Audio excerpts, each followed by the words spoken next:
What is up, fellow gaming enthusiasts? My name is Kevin, and welcome to Critical Overthinking, the Beyond Polygons podcast sort of talk show type thing that I do here. I didn't even grab my phone. I'm not even ready. I didn't even hit the timer. I just started going because I want this to seem, you know, I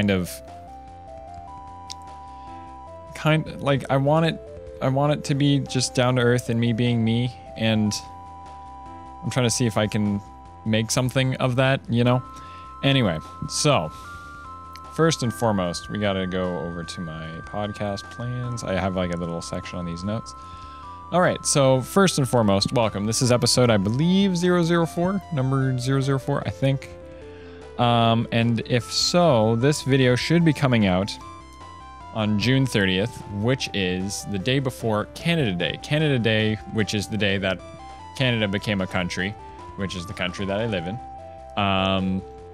It's the day that they became a country back in 1867. Last year it was their 150th, and there was a whole thing about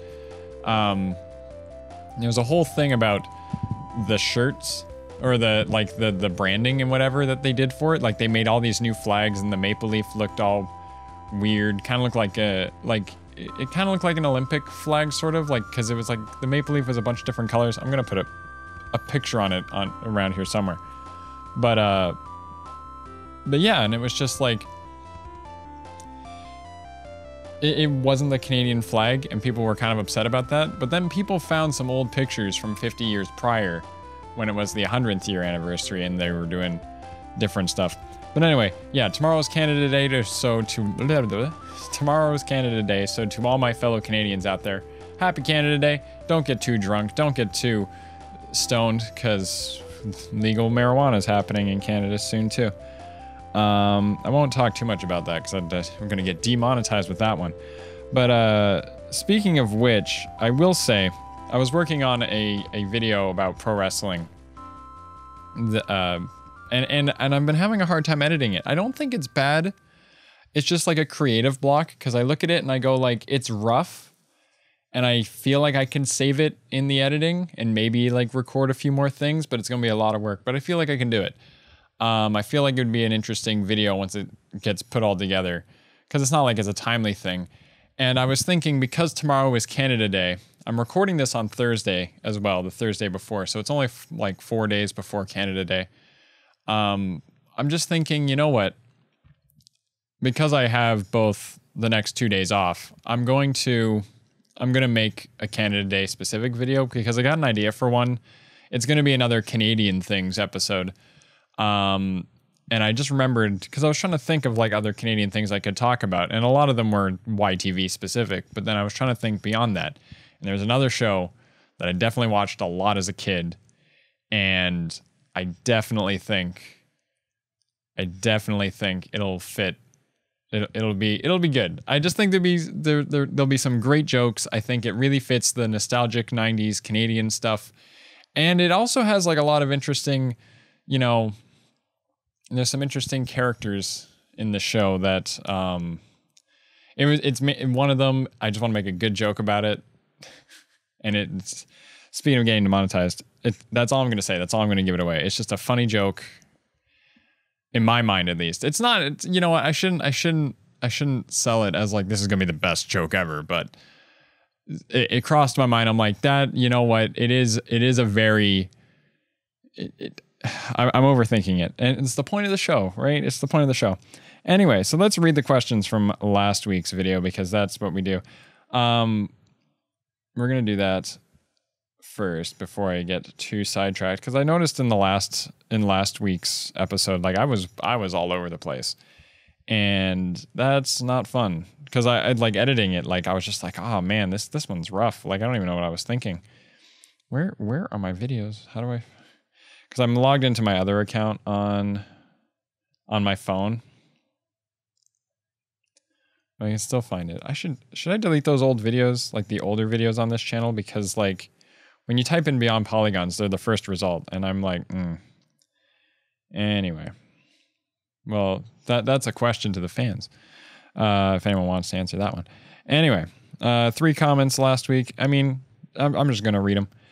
From Mushroom Fields. they said, I guess it's an it. Well, it's multiple of it's them. Anyway, the best part of the Bayo combo, because I was talking about Smash, I was talking about E3 and the Smash Invitational. And apparently, because like they left a very long comment here. In terms of the Bayonetta combo, apparently Sakurai shook his head at the show, which is, I mean, I feel like Sakurai has been put in this very tough position. And you know what? There was a news article that came out. It's mildly related, but because of all the memes that came out saying, man, why isn't Waluigi in Smash? If Wario, Mario, Luigi, Peach, and Daisy are all playable fighters, why isn't Waluigi? And I think that's a legitimate argument, especially since Waluigi has enough of an interesting build and look to him that he could be like very different from the other Mario characters. He wouldn't be like a Luigi clone or anything. He'd be his own sort of character. So, I mean, I can see why. I got a stuffy nose here. Okay, sorry. But obviously I feel like Waluigi could fit in the game. But Reggie Fils-Aimé did a interview. I forget who it was with. But he seemed very just like, he seemed very like, I'm sure that Sakurai will be made aware of these jokes that are being made about it and how badly people wish Waluigi was in Smash. But he kind of made, I forget what the wording was, but he made a jab. He made a jab at like, it's not cool that we're just like, that we have to kind of give into that. Or like, if we feel like we need to give into that, because, you know, in some ways we got Ridley. Okay. Ridley is in Smash. I understand that, like, I wish Waluigi was in the game, especially with the joke that, like, everyone's in this one, and yet Waluigi isn't, even though he's effectively the 6th Mario character the 7th, if you include Bowser, 8th, if you include Bowser Jr., 9th, if you include Dr. Mario, and no Waluigi. He's in every sports game, to which he's easily people's favorites when it comes to the sports games, too, because I use him in Mario Superstar Baseball. I didn't really use him in tennis, personally. I didn't use him in golf, but I definitely used him in Superstar Baseball because he was a really good pitcher. But anyway, what else did Mushroom Field say? But yeah, in terms of the Bayonetta combo, I mean, apparently he shook his head, and I think it's just because I feel like Sakurai's also put under the light of being like, hey, I gotta make this game more competitive because that's what people really want. But at the same time, it's like, if you want to find that balance, that's the hard part. Smash, it's hard because I feel like Smash 64 doesn't have any longevity, right? Like, even Brawl, like, as soon as Smash 4 came out, I don't know anyone who really sat down and played Brawl. I know there's people who do. Heck, I still would. But it's a lot harder to get people to sit down and play Brawl and dust off their Wiis or Wii U's to do it when we're going to have a new Smash game again, right? So it's hard. The only way to keep a game lasting beyond that is to have a very strong competitive scene, which Melee did have. And they're definitely trying to balance that by having some of the Melee players in the tournament. Like Armada was in there, Mango was in there. So, I mean, if he shook his head, because Mushroom Fields also said, and they'll probably nerf the heck out of her. I mean, we'll see what happens. I think Sakurai has just been put under the knife to be like, I got to make this game somehow balance the casual crowd, but also balance the competitive crowd. And you want to know how you balance it? You just turn on items. And as long as there's an item switch, because I feel like the best way to build the perfect casual Smash scenario is just let us turn on and off items. Because like the Power Star is pretty dumb. It can just spawn on top of you and suddenly you're invincible. And it's like, what? But like the Dragoon pieces are great. Smash Balls as a concept is great. Tons of stuff. I think you should just make a solid competitive game. And then you just play, and then you just make sure there's items and stuff. But I'm still very excited for Smash Ultimate. And it'll actually be a big focus of today's episode, but we'll get to that. Three Houses gives me the feeling, Mushroom Fields also says, by the way, Three Houses gives me the feel of giving a kind of narrative Genealogy had, where the important moments of story happened at the same time while you are in campaign, seeing the focus on the formations and the whole armies clashing. Yeah, I see what you mean. But it is weird how it's going to work since the only 3 characters seen as protagonists hails from each house, like a Radiant Dawn style of different armies. So I don't know. Looks cool. Weapon durability is back. Weapon durability is great. I don't know why. I want to write a Fates episode. I took notes on it because I'm thinking. So here's the behind the scenes thing. I'm thinking I'm not going to do Super Smash September this year. I'm going to do a video for Super Smash Brothers in September, but it's just going to be the one-off video because I feel like I've run it pretty thin. And if Peanut Butter Gamer gives up on, moved on from Zelda month, I can move on from Super Smash September, right? But I am excited, but I'm thinking I still want to do something for September because it's something I've done for a while now. So the name I came up with in my head was Fire Emblem Septemblem. And it's absolutely horrible. It is absolutely horrible. Also, by the way, this video is being recorded in 1080p for once because I just thought, you know what? It's only going to be 30 frames per second, but that's fine. Because if it's just me on screen, it's not, it's not game footage. I feel like game footage needs to be in 60 frames per second, but it doesn't have to be for video footage. Movies are shot at 24 frames per second. I don't know if Three Houses looks like Genealogy in a way, but heck, I'm down. Genealogy needs a remake, but I am excited that weapon durability is back. That's definitely something that I would say. That's going to be one of the videos. Sorry, that's why I was mentioning Fire Emblem Septemblem. Is we would do. I want to do a what makes the GBA games unique. And I want to do a what's wrong with Fire Emblem Fates video. And we can do both of those in the same month. And I have ideas for both of them, which would be a lot of fun. What was the last part of your comment? Mushroom Fields. Having played all Mega Man Battle Networks, 6 is my favorite in gameplay and story. I don't usually understand why the third is seen like the most solid one. Improves on 2, but 2 seems like better to me for its easygoing nature, and the web design being so much better than the first one. Hated 4, and 5 is cool, though. I would say and then he goes on to Fire Emblem. Then they go on to Fire Emblem. I don't remember 4 being that bad, but I have to go back. I know I beat 4. The Nebula Gray battle music is, is that 4 or 5? Wherever Nebula Gray's music's from is really good. It's the final boss of that game. I just finished Battle Network 3, by the way. I just finished it. I finished it before I recorded today. Today I also had off. And I just want to stick to, when am I most creative? And I'm most creative at night. So I just spent the day playing video games, consuming SGDQ a little bit, watching some of the Mario runs. And yeah. I got stuffy nose today. It's not fun. I should blow my nose, but do I have tissues? Hang on one sec. We'll see if that's any better now. Okay. I just finished 3. I honestly don't think 3 is that great either. I actually agree with Mushroom Fields here. Admittedly, I skip over a lot of the story because the story, what I noticed with 3, and 3 did it a lot, they did not animate anything. It did not matter what it was. They did not animate anything. And I feel like the first game animated a lot more stuff. And you might be thinking, what do you mean by animate? Like cutscenes and stuff? Yeah, I mean, literally, I feel like there were a lot of cutscenes where the screen would just fade to black. And then the music, it would use music and just text just to try to capture the moment and explain what's happening. Literally that happened. There's a part where you're a part of this tournament and there's 16 people who qualified and it's okay, we're going to take you all off to this island. Everyone get on the boat. And then as you get on the boat, the music starts, it fades to black. Then the music comes in, their crisis music.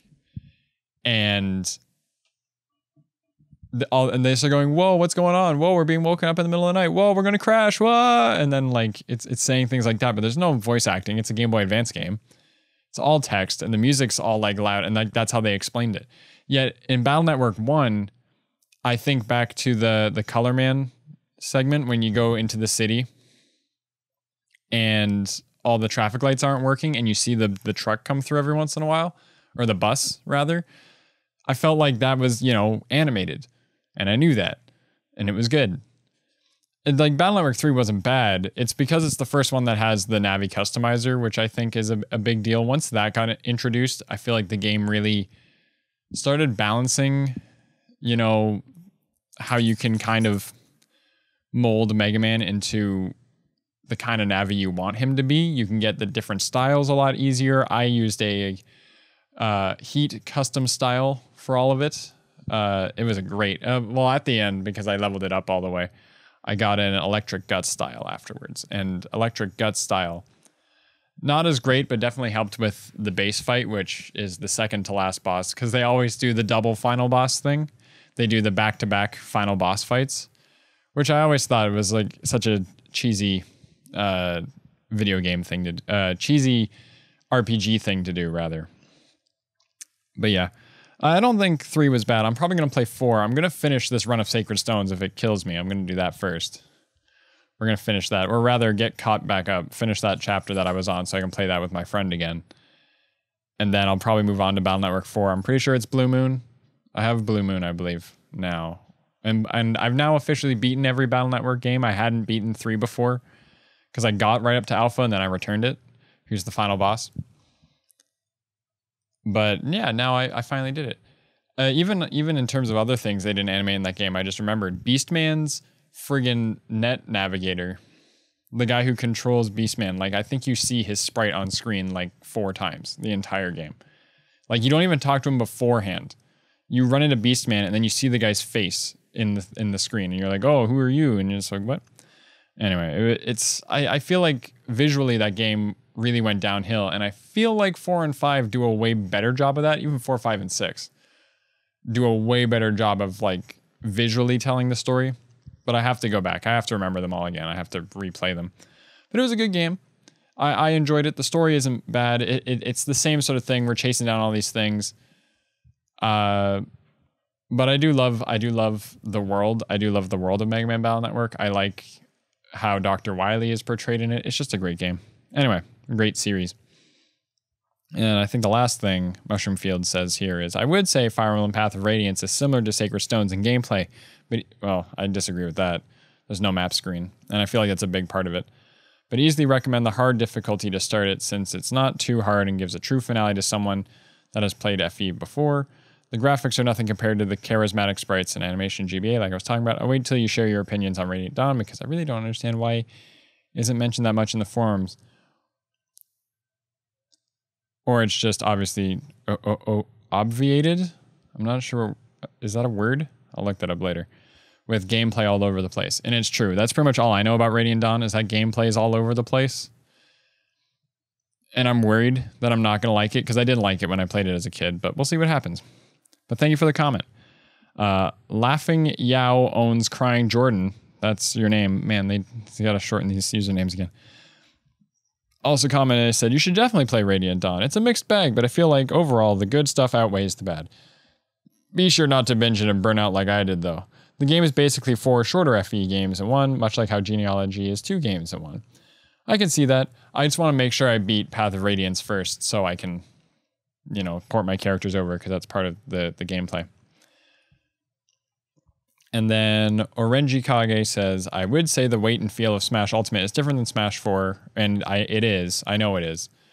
And Smash Ultimate has a lot more flashy visually than Smash 4.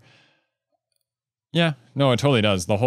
It's weird. I don't like that Nintendo's doing that whole, in one-on-ones, when you get the big hit, time slows down and zooms in real close or whatever, and it's like, okay, that sounds really cool, but you can still survive and DI out of it. So I still don't think it's great. But anyway, thank you all so much for the comments, everyone, all 3 of you. It was great. Thank you. It means a lot to me. As for other things I wanted to talk about this week, what's our time looking like? One thing I want to focus on, and it's something that I think was wrong with last week's episode, because I know I do get scatterbrained, and I'm always like thinking and like trying to process what I'm trying to talk about as I'm talking about it. But I want to try to focus and stay on topic more with these things.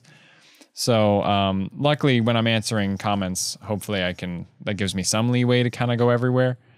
But yeah, I'm going to try to focus on topics more. I'm going to try to stay on topic, and hopefully that whole 40-minute time limit is actually the whole 1 hour. I'm at 40 minutes left. The whole 1 hour time limit, kind of gets used up with me actually talking about things. So, as for other things I've been doing this week, I haven't really been playing anything new other than Battle Network 3, which we finally finished, which is great. So I'm not going to mention too much about what I'm going to be playing this upcoming week other than Sacred Stones. But I did go to Toronto this past... When did I go? What day was it? It was last Thursday, Friday? It's last Thursday. Last Thursday I went. So a week for when I'm recording this, it was a week ago. By the time this video comes out, it was like a week and 3 days ago. Anyway, whenever I'm in Toronto, I always make sure to go to A&C Games because they are pretty much the retro game store for the city of Toronto. It's huge. It's grown a lot. Their prices are hit or miss. They know when stuff's worth a lot of money because they've been around for a long time, and they do mark it up a little bit because they can when they have such a dominant hold on the market. But you know me, when I'm at a retro game store, what do I buy? Strategy guides. There's one other thing I bought, but we'll get to that in a second. The strategy guides that I got in order of interest. I got the Sonic 3 guide.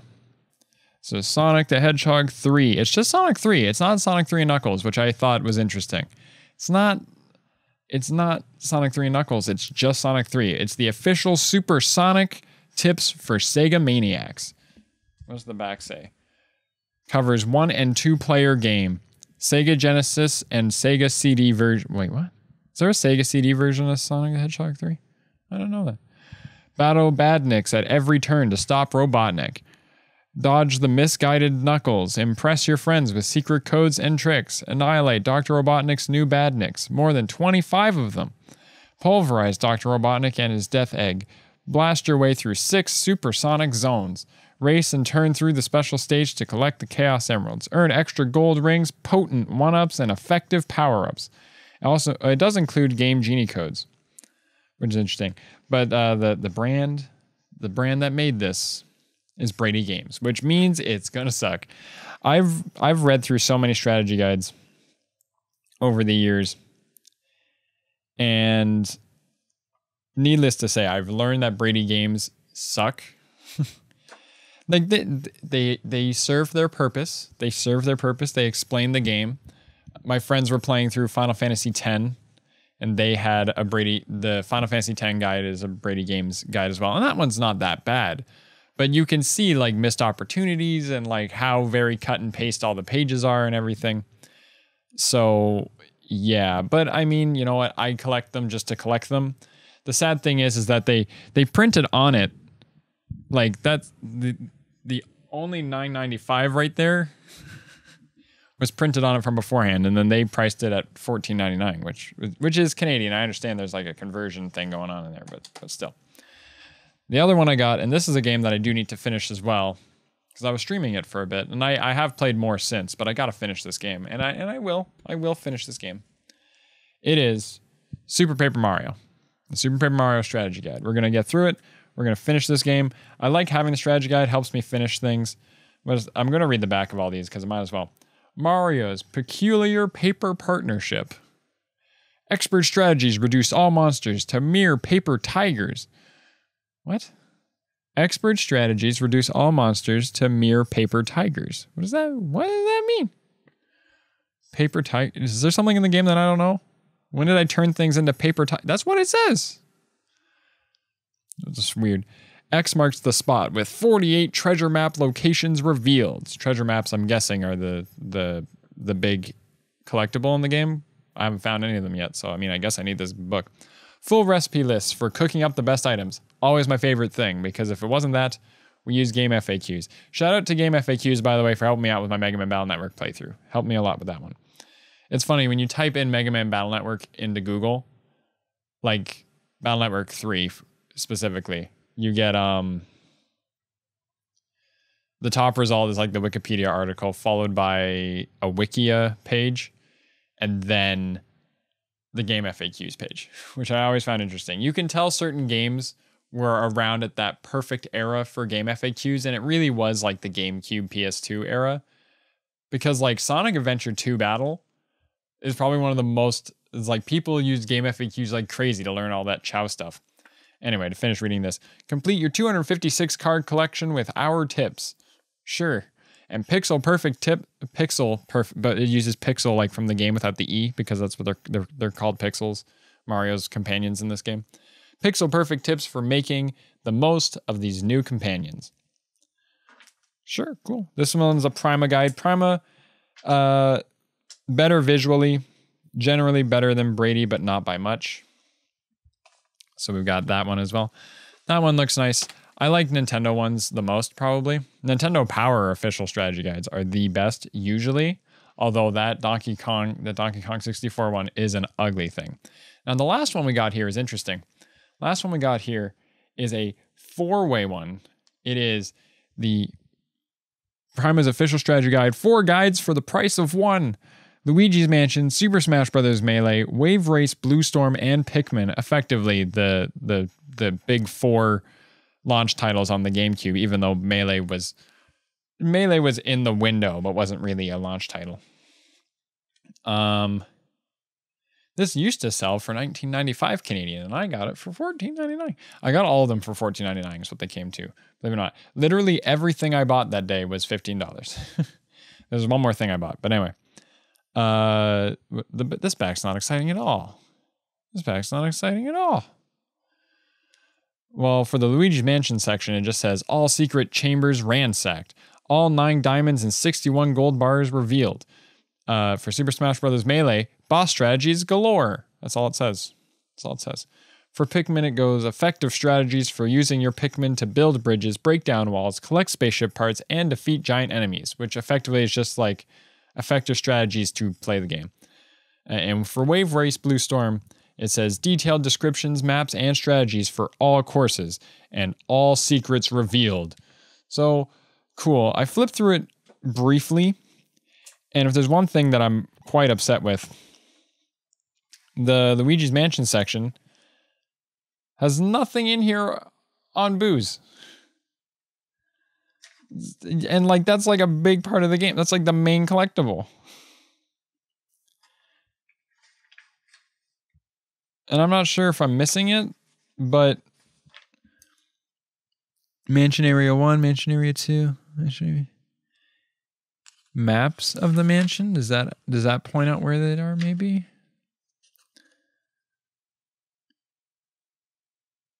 Oh yeah, okay. There's a map. Okay. There's a map that shows all the boo locations.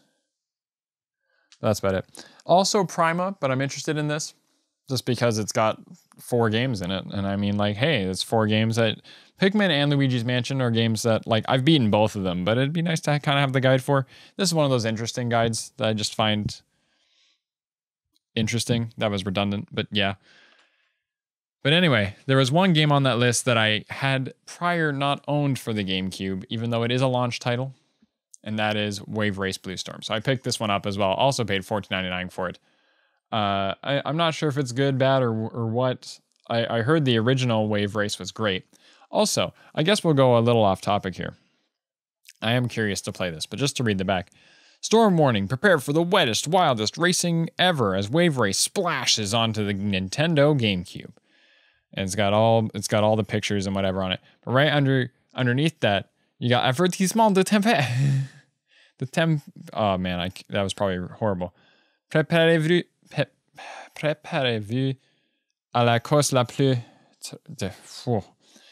So this is a Canadian release, actually. It is written in both English and French on the back. It happens when you start buying retro games, especially when you're from Canada. I noticed that sometimes I'll buy games from vendors and you get the American one that's just done in English. And sometimes you get the Canadian one. It's probably because I've also been in the States. But yeah, I got a Canadian release, which is good. I like having the English and French on it. I think it's important. Yeah, so that was my trip to A&C. I love going downtown, and I love going to A&C Games. It is a nice place if you live in the Toronto area, or heck, if you're coming up for Com Bravo or something, or you're going to be in the area, swing on over to Toronto and go to A&C Games. It's definitely worth doing it. Ant Dude's coming up. I'm not sure if he's coming up early enough, then we're going to go around and do stuff in Toronto. But if we are, we're gonna go to A&C again, and then we're gonna get poutine. I know those are two things we're gonna definitely do, but I'm thinking I want to go up the tower again. I haven't been up in the CN Tower since I was like a kid, and I kind of want to do that again. I feel like he would enjoy it because he's American. Anyway, so the big topic I wanted to talk about today, now that we got to the halfway point of this video, the big topic I want to talk about today, because I feel like I didn't do it justice in last week's video, talking about E3 and everything. We're going to stick to one topic, and this one topic is Super Smash Brothers. We're going to be talking about how much Super Smash Brothers I've played in my life, and the way I worded it as, I was just going to say all the characters I've played in Smash and express why I like them, and also express like some of my experiences playing Smash. So first and foremost, because with Ultimate having all the characters, rather, I feel like it would be nice to look back on how I loved different characters in each and every game. So in Smash 64, played Fox, and to this day, I pretty much only play Fox. I've learned how to play the other characters. Once you kind of know that Smash 64 has like the worst balance ever because you can't air dodge. There's no dodging in the air at all. So if you're in the air, you're effectively just getting juggled. And the hit stun is absolutely insane. If you watch competitive Smash 64, it's Kirby players trying to up tilt people, because Kirby's up tilt reaches like 2 character lengths farther than the hitbox looks like. Like it hits really far away. That's a slight exaggeration, but trust me, it's got a lot of range. But yeah, and it's like the moment they get one up tilt, they juggle the person all the way to dead. Like it's weird. Smash 64 is unbalanced. I mainly played Fox. I've learned how to play a lot of the other characters. Like I've learned how to play Captain Falcon a little bit. I actually like playing as Link as well in Smash 64, but it's been a very long time since I've really sat down and consumed Smash 64, because it's hard to get people to play Smash 64 again, because it feels really sluggish compared to like any of the other ones, even Melee. So then speaking of Melee, with Melee, I loved playing as Falco a lot when I first was playing it. And I'm not good with Falco at all. I didn't do anything. I just loved using his down air, his little meteor kick thing. And I just loved doing that. So I just did that. I don't remember much else I did with Falco. I just remember doing that a lot as a kid, and forward smashing. His forward smash looked good, even though it's the same as Fox's. Yeah, so I wasn't good at Melee at the time. When I started getting good at Melee, I did start playing Marth, because I feel like Marth is probably your best character I feel like Marth's probably the best character for dealing with, if you're trying to get competitive, Marth has probably one of the easiest wave dashes. He doesn't have a lot of tech skill. Learning how to wave land off the ledge is like a big thing. But once you get past that, playing as Marth is like pretty easy. You have a lot of range. It's just about pushing your opponent back and letting them keep their distance, or like keeping them at like the tip of your sword. It's very easy to get tippers like off the top of your forward smash. Like it feels good. Marth's really good for that. His nair, his neutral air feels great. The double slash thing. There's so many things that Marth does that are just so cool. And he's so easy to do. Don't use his Dancing Blade. Dancing Blade's very bad. It's a very bad move. It was better in like Brawl, but even then, you generally don't do it because it locks you into it. Like if you want to try to use your up B, sometimes it turns into the up combination of your side B, and you're just like, what is going on? But yeah, I loved playing Marth for a good while in Melee. Marth was like kind of I can play Marth and I won't have a hard time. Like I can play Marth and not think too much, and I can get used to the feel of it. I mean, I tried to play Fox. Fox, you have to play really fast. I tried to pick up Falco again, and you can't. Actually being good with Falco is very hard. All the comments I see, because I've done a video that talks crap about Brawl, and you get a lot of comments that go, Melee's just as bad for all the same reasons. Like, if you don't like that everyone plays Meta Knight, look at the Melee scene. You see all these Fox and Falco players. First off, yes, there are a lot of Fox players. But there's not as nearly as many Fox players as there were Meta Knight players. Meta Knight was a whole other bag of worms. Like, it was Meta Knight, oh man. And that's because I was in the Brawl competitive scene, and we'll get to that. But don't act like Falco is anywhere near played as much as Fox. Falco might be the second best. I think he might have even slipped down since, but no. Falco is very hard to play because Fox can at least run. Falco can't run on the ground. Falco doesn't have a long wave dash either, right? Falco is about short hopping and knowing how to short hop very well and very effectively. It is hard to play Falco. And if you look at tournaments, there's not that many Falco players. Most people just play Fox instead. And on top of that, what also angers me about the whole thing is Samus can play very well against a Fox. A good Samus player can beat a Fox. Lucky still places very well in tournaments.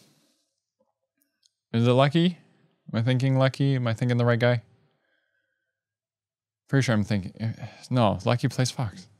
Is it Lucky? Who am I thinking of? Who is the guy? Man. He's been in the scene forever. And he plays Samus, and he's a good Samus. I can't remember his name now. Now I'm ruining the argument. Friggin' Plup came in as a Sheik main. Mewtwo King still busts out a Sheik every once in a while because Mewtwo King is a very good Sheik player. Sheik is very good against Fox as well. Hungrybox only plays Jigglypuff, and he's very good with Jigglypuff. Armada came into the scene playing Peach and crapped on everyone because people didn't know how to play against a Peach. And Armada's really good. So it's just like, I understand the arguments that like Melee does have a lot of its elitist players that play Fox only because Fox is really good. But if you play in the scene, Fox is like, there's tons of people who still want to play Captain Falcon because Captain Falcon is just fun to play. When you land a knee because Falcon's good in Melee because his combos actually like work properly. Like if you grab forward throw, you can get like a knee really easily. Like it feels good. Like I even play a little bit of Captain Falcon because it's fun to knee people and like Falcon Kick. All his moves are great. You don't use Falcon Kick at all, but Falcon runs so fast. You're all over the stage and you're just rushing down your opponent and kicking them with stuff. Like it just feels good. Playing as Falcon just feels good. So I just don't like all the hate that Melee seems to get just because like, oh, it's only for competitive players. No items, Fox only, Final Destination. Like that's not what happens. Right? The sad thing is you do not take Fox to Final Destination. Ask Hungrybox how many times he wants to face a Fox on Final Destination. And the funny thing is, Fox can chain grab himself. And for the longest time, people didn't think you could do it because it like the window for it was very hard and you could just DI either way. And you had to have like lightning fast reflexes to do it. And then Armada started doing it and people were like, oh crap, we got to learn how to chain grab with Fox. So now you never take Foxes to Final Destination. You always go to Battlefield. And that's why Smash Ultimate finally did a Battlefield mode for every stage. Oh, I'm so excited for it. Because FD is so bad. FD is a horrible stage. Especially in Brawl. So speaking of Brawl, what a segue. Who I played in Brawl. Because Brawl is easily the Smash game that I played the most. Me and my friends, we were so excited for it to come out. And when it came out, we played the crap out of it. We did not stop playing it. We wanted to go to the tournament at Anime North. We wanted to go to the events. We started going to tournaments at A&C Games when they were at their old location. We played a lot of Smash. And, so when we started playing it seriously, when we played it, well, actually, to start casually, I don't remember who I played when we played casually. Because I definitely didn't play Falco. Because I didn't like Brawl Falco. He didn't feel the same at all. He's not bad. I can play Brawl Falco now, but I didn't like him at the time. But at some point, I had found Diddy Kong.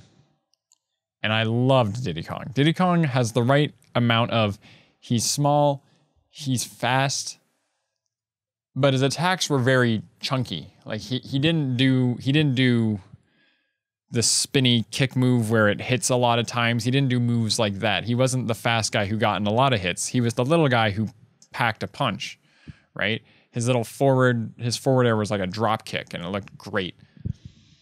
And I loved playing as Diddy Kong. Once he got really good with bananas, I had a great item game. I loved playing with items. I loved messing around with my bananas, and people were slipping on them, and you really mess with people. You can banana. If you have 2 bananas out, you can have one, throw it at them, pick up another one, and then glide toss and throw that one. And glide toss is a special hidden move, a special technique you can do. It effectively, when you're holding an item and you go into your shield, if you start a roll, like a roll dodge, but then flick the C stick, you'll do the throw animation, but you'll slide as if you did the roll. You're not invincible or anything, but you get to move while throwing the item, which is good. And Diddy Kong actually slides really far, so you have this option to slide backwards while you're throwing an item, so you can you have this projectile. Because keep in mind, when you're shooting the pop gun, you think, oh, you just use the peanut pop gun, isn't it great? It sticks you in place while you're going like, yeep, right? But when you're holding an item, you can throw it and stand in place, or you can even give yourself some space and throw it backwards, or you can push yourself in. And if you push yourself in and you get close to someone, you can get the free down smash. Like, you had a lot of it. I played a lot of Diddy Kong for a very long time. And Diddy Kong was considered the second best character in Brawl for a very long time. And he slowly slipped his way down, which I didn't disagree with. The reason why at the time they considered him one of the best was because the banana broke Meta Knight's tornado, and it broke through a lot of Meta Knight's moves. And having projectiles is one of the better ways to deal with Meta Knight, right? But the more I kept playing against Meta Knight, and the more I kept trying to deal with it, I didn't want to pick up Meta Knight. I feel like I could get good with Meta Knight if I tried hard enough, but I couldn't bring myself to do it. I couldn't bring myself to play Meta Knight. So what I decided, rather than complaining about how broken Meta Knight was, I just wanted to play Smash. I picked up a low tier just to have fun playing low tiers, and that was Pokemon Trainer. Pokemon Trainer, I picked him because I thought, you know what? Pokemon Trainer is probably one of the least looked at low tiers, right? Because he's not the bottom. He was like 6th or 7th worst in the game. But he was in that range where people didn't give him any credit, right? Because Pikachu was good. So if you wanted to play if you wanted to play as Pokemon, you had Pikachu, which was a way better option, right? Because Pikachu was actually decent. Jigglypuff was like 3rd or 4th worst, so you either didn't play it or you played it for the jokes. And then Pokemon Trainer kind of found his spot. The weird thing about Pokemon Trainer was he found this spot where, because there were 3 of them, and especially in Brawl, since it auto-switched you when you got knocked out, because it auto-switched you, it felt like you would have dead weight, because the 3 of them individually are actually not that bad. They actually are very interesting characters.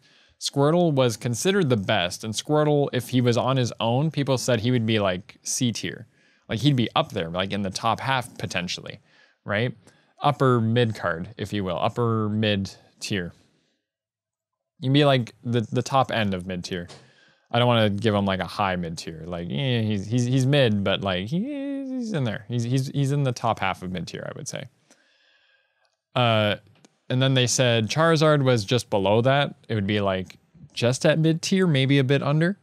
And that's because Charizard actually did do very well against other big characters. Like, I had a match against a Donkey Kong. I think we money matched even.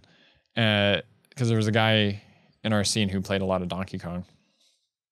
And the Charizard versus Donkey Kong combo was like a lot of fun. It's a really, because like you're just both just big hossy dudes just beating the crap out of each other, and you get good grabs. And Charizard is hard to take off the ledge because he actually has like decent recovery. But Charizard's, and then like facing big dudes, you have Rock Smash, which just shreds anyone, right? So I loved playing as Charizard. Squirtle had so many special techs to learn. Like, holy crap. Squirtle had so much, like his forward air was like this drop kick thing. His back air was kind of the same. His down air was like a twirl, but it hit like multiple times and then knocked him away on the last hit. His up air was really good for juggling. He had this thing when Squirtle would run, this is a very interesting thing, and I only got good at it for a bit. I've totally lost it at this point because this was actually hard to do. When Squirtle would turn around, because it's a thing that people don't talk about in Smash. It's like the smallest moment is if you're dashing in one direction and then you start dashing in the other direction. All characters have like a animation where they like turn around, right? Where they stop for 2 seconds and they do like an animation of them turning and then starting to run again. Squirtle dropped into his shell and then like caught himself and then pushed himself back out. Now, because he had like this interesting twirl, spin, and shoot back out, you could actually do moves out of his turnaround and it would launch you. Like it would shoot you off at very high speeds. It was weird. It didn't have a lot of uses. You could use it for like, if you were you could slide toss, you could slide grab people. I forget what it was called. It was called like shell grabbing. It was called using your shell because you go into your shell when you do it. Or something like that. I gotta remember all my Squirtle texts. I hope some of them work in Ultimate because Pokemon Trainer, when I heard Pokemon Trainer was coming back, I'm like, I'm playing Pokemon Trainer so much. The fact that I can actually just use one of them and I'm effectively 3 characters, oh, it'd be so good because I can mix it up on people. So great. And we'll get to Ivysaur in a second, by the way, because I know I totally skipped out on Ivysaur. But yeah, Squirtle could do a turnaround and grab, and if he grabbed someone while he was doing his turnaround grab, he like slid all the way to the edge of the stage because he had so much speed. He would grab them and then they would just slide. And it looks like a glitch too, because they just like grab and they're in their grab animation, but they're just like they're just holding each other. They're not like caught in the speed of it. They're just like sliding over. It's so funny. Yeah. So I love Squirtle for that. Squirtle's really good. Squirtle was fast and able to do stuff. Charizard didn't have any weird techs. Charizard could glide, which is funny. Because if you ever, all characters that could glide, there's a very interesting thing with Brawl as well. All characters that could glide, if you did their attack as they hit the ground, they would hit the ground with no lag. Like they would go from that to jabbing in like the same frame. Like it cancels, which is weird. And as for Ivysaur, when it comes to Pokemon Trainer, Ivysaur is easily the worst one. Ivysaur has a very easy to mess with recovery, which is pretty much why he's bad, and he had a very hard time dealing with anyone. But I loved playing as Ivysaur. Ivysaur was one of my favorites to play as because he had a very long grab range. Razor Leaf was really good at poking people because it hits in this very like ugly way, and it moves slow enough that it's actually kind of hard to dodge. In a lot of ways, you kind of have to like just jump over it or like push through it. But because you have to push through it, you put yourself in a crappy situation because you're like rolling around it or something. You can't really like, you can't like shield it and then let go because I think it like lingers. It's a weird move, and it's fun to pick on people with it. It really messes with people, and his up smash friggin' destroys everyone. And a weird thing that he could do, and it looks like he got a new neutral air in Smash Ultimate, because his neutral air in Brawl was he would twirl like in this motion, like if his head was right where my fingers are, he would twirl like that. You know, he would twirl like that, and it had a multi-hit. And what's funny is if you were on the ledge and someone was standing right next to it and you jumped up and started doing that, you could weirdly glitch them underneath the stage. It was a weird thing that happened. The new move is he kind of like twirls with his arms out, which it still could be cool. It could still do stuff. It's still a multi-hit. So we'll see how it goes. I'm definitely going to lab the crap out of Pokemon Trainer. He might still be very bad. He or she might still be really bad. I'm actually going to play as Leaf more than anything else probably, because Leaf looks really cool. And it was funny. Well, rather Leaf, because they said you can play as the girl trainer now, or as a female trainer now. And it's like, you could say it's Leaf. It's Red and Leaf. But okay. But yeah, no, I'm excited. I'm very excited to play Pokemon Trainer. I saw a post on the Smash Brothers Was it Smash Brothers or the Pokemon subreddit? One of them had all the different color combinations for all the characters, or for all the Pokemon trainers, actually represent a different region. And it's really cool because you have base Gen 1 and Gen 1. But then you get Gold's color scheme for one of the other male trainers. He also has the colors of Lucas from Gen 4. And I think they got Gen 6 as well. So the male character got Gens 2, 4, and 6. And the female trainers got one. They both got 1, 3, 5, and 7. And I think I'm going to play as I'm going to play as Hilda Leaf as it is in the color scheme. Anyway, I really want to play. I'm really excited for Smash Ultimate. And that's just something that I was thinking about more and more as time went on. I'm like, man, I'm really excited to play Smash Ultimate. I really want to enjoy that game. I really want to play the crap out of it. I'm going to lab stuff. I don't know if I'll go to tournaments again, but I'll definitely do it for a bit. Maybe we'll stream. Maybe we'll do stuff like that. But I'm excited. I am excited to play Smash Ultimate. I'm going to play it with my friends. I'm probably going to get a Pro Controller. But the nice thing about the Switch is that you just slide your 2 Joy-Cons into the little holder thing, and that'll probably get me by. I'm not addicted to the GameCube controller anymore. I love the GameCube controller. It is easily my favorite controller of all time. But I don't need it. To which, off topic here, but since we were talking about Mega Man Battle Network, the controller I was using to play Mega Man Battle Network was my Hori pad. I love it. I love that the GameCube had one of these. It's like it's a Super Nintendo shaped GameCube controller that's supposed to be used with the Game Boy player. I loved it because I was just playing. The reason why I keep my GameCube around is to play games on the Game Boy player. So I gotta get a new GameCube though. I'm gonna get a new one because it doesn't read discs that well. I can get it to read the Game Boy player disc here and there, and besides, it doesn't do 480p. It only does 480i. But what I want to do, I want to get a new one because I have the action replay thing. Because I've been watching My Life in Gaming, and they've talked about the best ways to get footage out of your GameCube.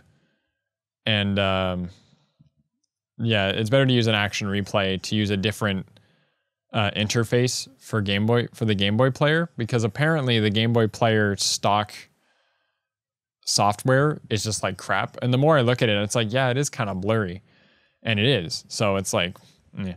Anyway, I got 10 minutes left.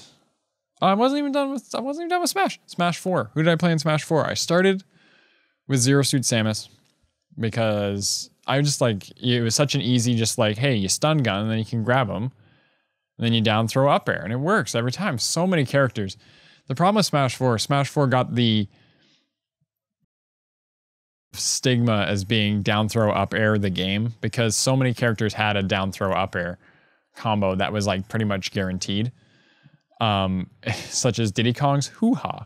I tried to play Diddy Kong for a bit and I didn't hate it, but he didn't feel the same, especially since he was killing things with his up air, and I'm like, this is wrong. I didn't like it.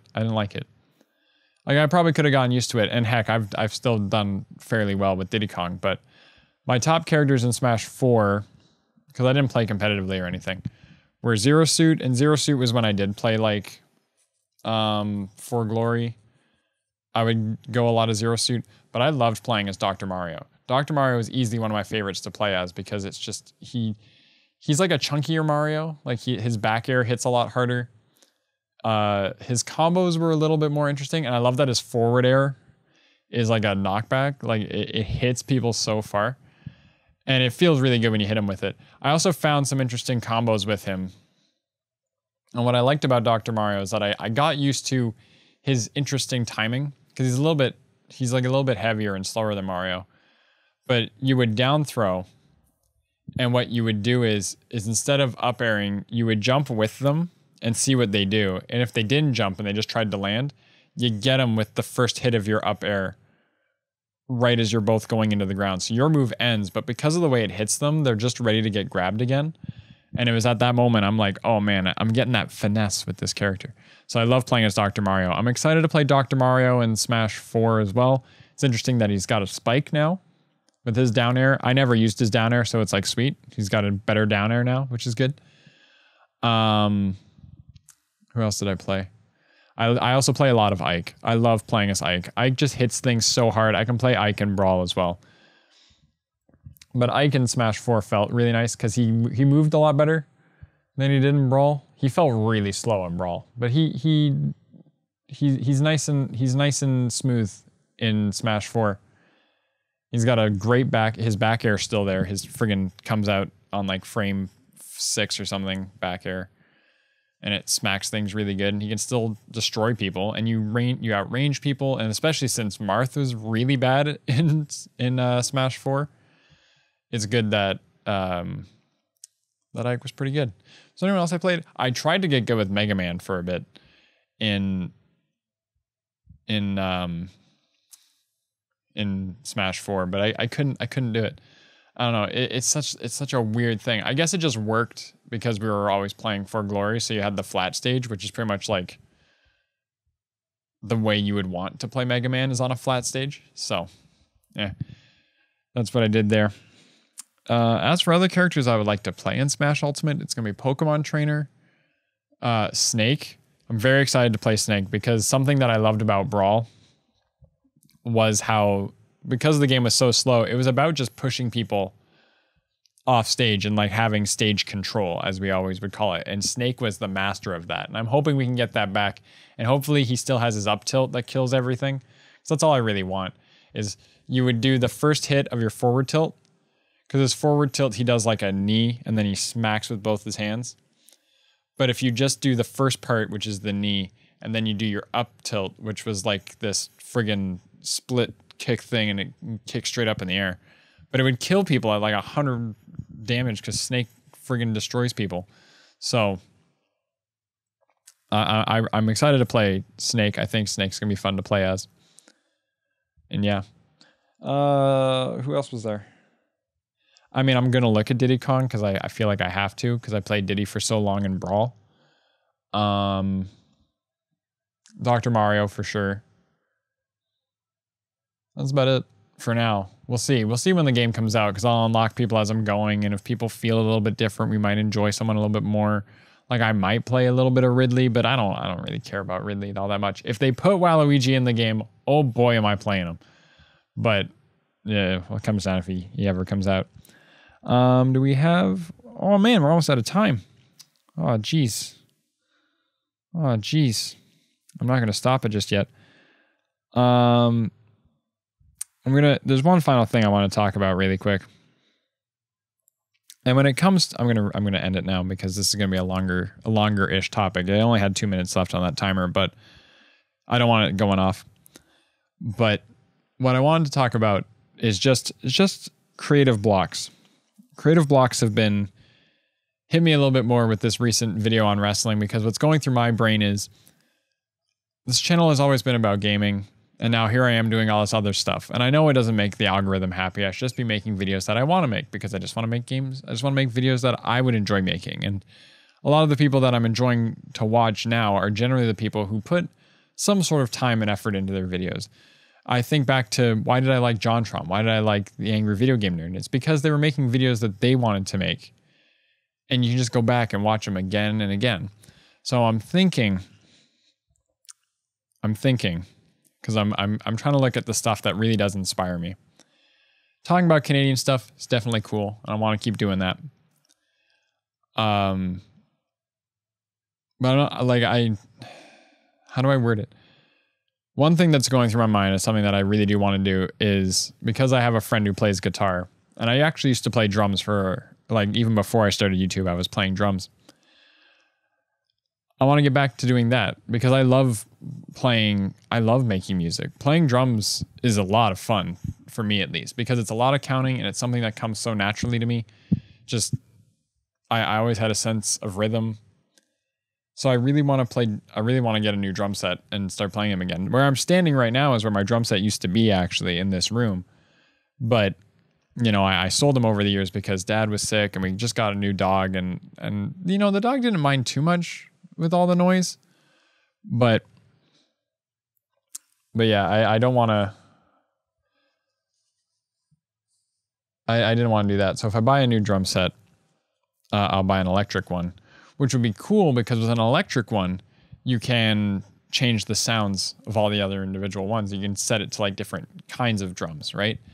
So that'd be a lot of fun. And what I want to do is there's a YouTube channel that I've watched.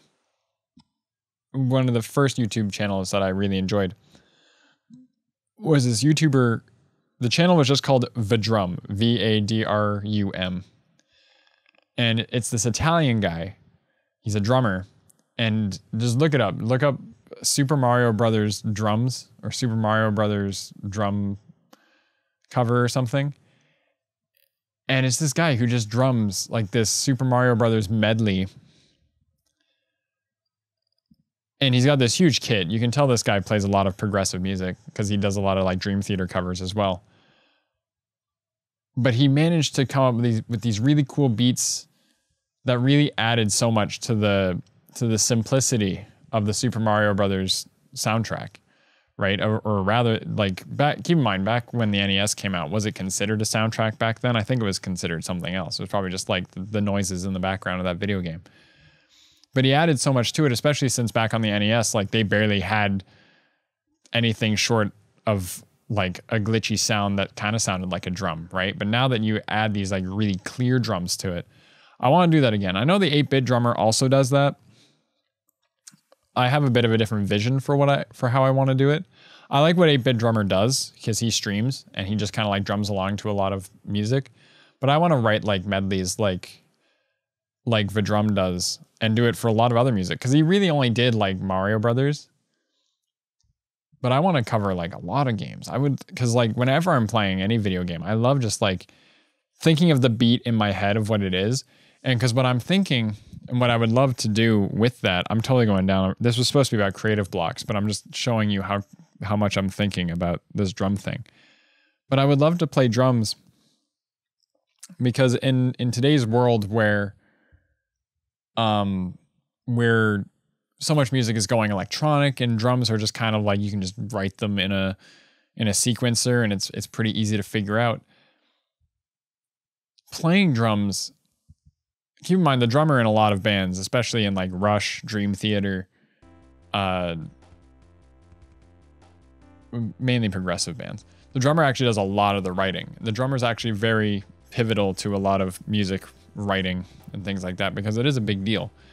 The drummer keeps everyone in time. The drummer sets the tone, not the tone, but like the feel of the song, right? How fast he hits things kind of denotes how everything else around it sounds. And if you look up the Vadrum video, you can see that through the different beats that he does, obviously it fits the songs from Super Mario Brothers, but when he starts doing it like double time or half time, you get this very different feel from the same sort of music, and I loved that. So I've always like tapped a beat into my head to certain songs, especially Sonic. Like friggin', obviously Sonic has a little bit more of a beat to it because it's on the Genesis and had a better sound card for the rockier sounds. But like just thinking of like Chemical Plant Zone, like that song would be so much fun to drum to. I would drum the crap out of that, but I would want to write like an actual sort of song to it and pick an interesting drum set that would sound good with it. And I would try to find the right sounds, especially like Advance Wars. Advance Wars had really fun beats to play as well. I love to do a lot of stuff like that. But yeah, as for this channel, I want to just stick to videos that I want to make. So once I get this Canadian video done and once I get that wrestling video done, whenever I sit down and actually edit that, because I've already filmed it, but whenever I sit down and film it or edit it, sorry, I think I'm gonna wait until I get inspired by something to make something. Like I have a list of videos that I want to do, but like all the Fire Emblem ones, I'm thinking let's just wait until I can put them all as like a sort of month, because I think it'd be fun to cover a lot of Fire Emblem all at the same time. But yeah, I guess I'll just call it an end here. Thank you all so much for tuning in. This one felt good. I felt like I recorded a lot. Leave me more comments and I'll respond to them at the at the beginning of next week's video. I've already started some plans for next week's podcast already, just for like topics to talk about and stuff. But yeah, thank you all so much for tuning in to the Critical Overthinking podcast. My name was Kevin, as you know. I don't know. I never know how to end these things. I'm just like saying these new things. But yeah, thank you all so much for watching again, and see you later.